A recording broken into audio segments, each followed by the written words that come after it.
নতুন মেয়াদে বোর্ড সভাপতি নির্বাচিত হওয়ার পর গণমাধ্যমের সামনে অনেক বেশি আশা হয়নি আমিনুল ইসলাম বুলবুল সাহেবের। কয়েকদিন আগেই অস্ট্রেলিয়া থেকে দেশে ফিরেছেন ক্রিকেটের এই অভিভাবক। দেশে ফিরে ঘরের মাঠে ওয়েস্ট ইন্ডিজের বিপক্ষে বাংলাদেশকে 2-1 ব্যবধানে সিরিজ জিততেও দেখেছেন নয়া সভাপতি বুলবুল আহমেদ। এই সিরিজ জিতে র্যাঙ্কিং অবশ্য খুব বেশি লাভ হয়নি বাংলাদেশের, রেটিং পয়েন্ট কিছুটা বাড়লেও আগের মতো 10 নম্বরে আছে দলটি।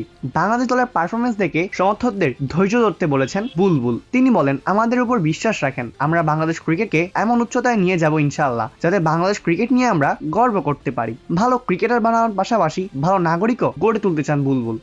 বাংলাদেশে আমরা শুধু ক্রিকেটার তৈরি করব না, আমরা বাংলাদেশের ক্রিকেটের মাধ্যমে ভালো নাগরিকও তৈরি করে দেখাবো।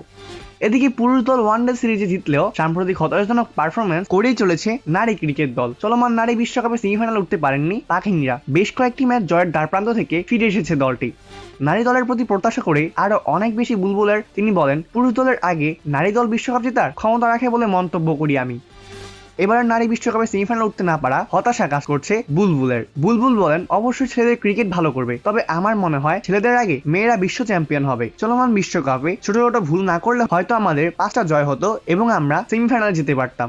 আমরা ভুল থেকে শিখেছি, আমরা আপনাদের নিরাশ করব না, আমাদের উপর ভরসা রাখেন। অপূর্ব দাস, প্লে ফার্স্ট নিউজ।